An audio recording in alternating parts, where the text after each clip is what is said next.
Assalamualaikum warahmatullahi wabarakatuh. Perkenalkan, nama saya Buyung Kurniawan dengan NIM 19210420002.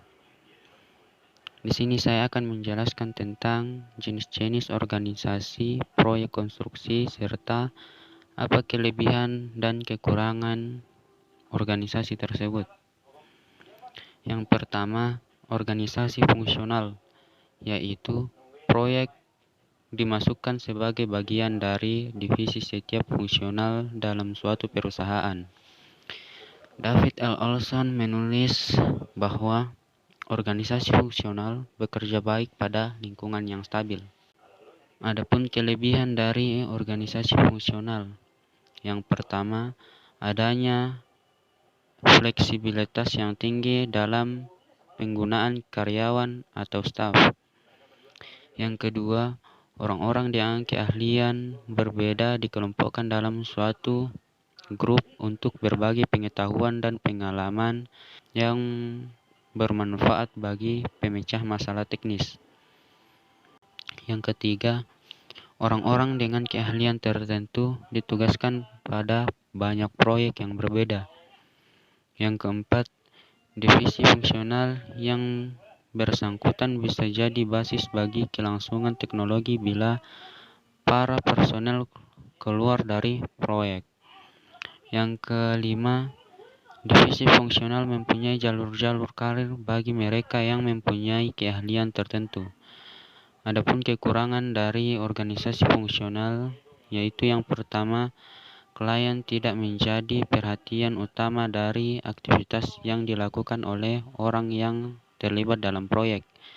Yang kedua, divisi fungsional cenderung berorientasi pada aktivitas yang sesuai dengan fungsinya. Yang ketiga, tidak ada individu yang diberi tanggung jawab penuh untuk mengurus proyek. Yang keempat, motivasi untuk orang yang ditugaskan ke proyek cenderung lemah. Yang kelima, proyek yang kompleks secara teknis tidak dapat dikerjakan dengan baik tanpa totalitas. Yang kedua, organisasi proyek murni, yaitu proyek yang terpisah dari organisasi induk, di mana menjadi organisasi tersendiri dalam staf teknik tersendiri yang berhubungan dengan organisasi induk yang berupa laporan kemajuan atau kegagalan secara periodik mengenai proyek.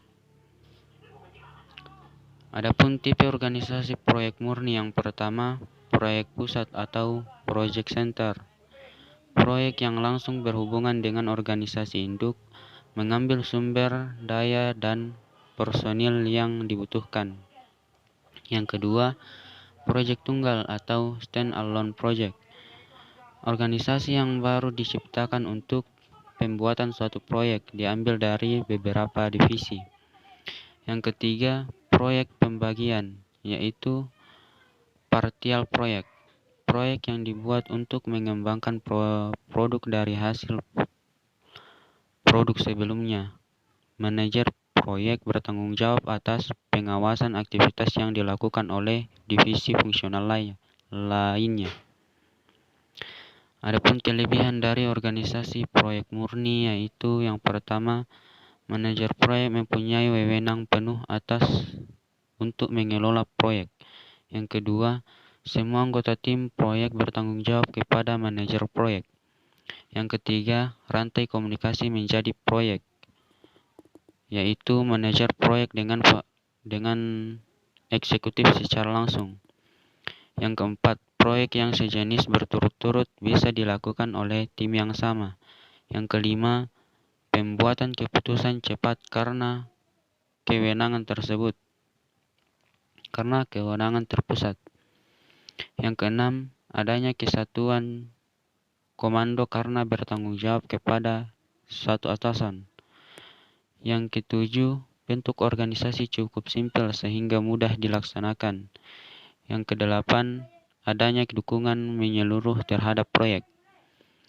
Adapun kekurangan dari organisasi proyek murni, yaitu yang pertama, bila terjadi duplikasi usaha serta fasilitas jika terjadi banyak proyek. Bisa terjadi duplikasi usaha serta fasilitas jika terjadi banyak proyek.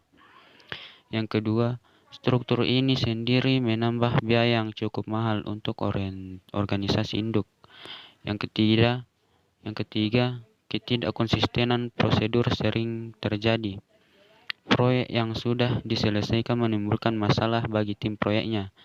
Yang kelima, penumpukan sumber daya yang berlebihan untuk mendapatkan dukungan teknis dan teknologi sewaktu-waktu dibutuhkan, tetapi bisa dipegang pada saat tidak dibutuhkan. Yang ketiga, organisasi matriks, yaitu penggabungan kelebihan-kelebihan yang dipunyai oleh organisasi fungsional dan proyek murni dengan menghindarkan kekurangan-kekurangan yang ada digunakan untuk menggambarkan organisasi yang membutuhkan penggunaan minimal pada tim proyek manapun. Kelompok produk bisa membentuk pola organisasi. Adapun kelebihan dari organisasi matriks, yang pertama, proyek mendapatkan perhatian secukupnya. Yang kedua, lebih mudah untuk mendapatkan orang yang potensial dari setiap fungsinya. Yang ketiga, tidak ada masalah tentang nasib bagi tim proyeknya jika suatu proyek sudah selesai. Yang keempat, tanggapan keinginan klien bisa cepat diberikan. Yang kelima, konsistensi terhadap kebijaksanaan atau prosedur dari perusahaan induk terjadi. Yang keenam, distribusi sumber daya lebih seimbang. Yang ketujuh, mampu untuk mencapai tingkatan organisasi yang diperlukan untuk menjawab tuntutan ganda lingkungan. Yang kedelapan, dapat memanfaatkan karyawan secara fleksibel. Yang kesembilan, sesuai untuk pengembalian keputusan yang sifatnya rumit, serta lingkungan yang tidak stabil. Yang kesepuluh, sangat sesuai untuk organisasi ukuran sedang.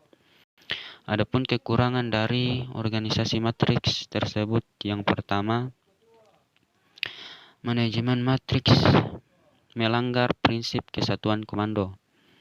Yang kedua, dalam organisasi matriks terdapat kekuatan yang seimbang antara manajer fungsional dan manajer proyek, sehingga bila terdapat keraguan siapa yang mesti kena beban, pekerjaan proyek bisa jadi terbengkalai. Yang ketiga, perpindahan sumber daya membuat persaingan antar manajer proyek. Yang keempat, menghabiskan banyak waktu untuk koordinasi. Yang kelima, adanya wewenang ganda menyebabkan munculnya kebingungan. Yang keenam, hanya bisa berjalan jika hubungan bersifat kolegial bukan vertikal. Mungkin hanya itu yang bisa saya sampaikan, kurang lebihnya mohon dimaafkan. Assalamualaikum warahmatullahi wabarakatuh.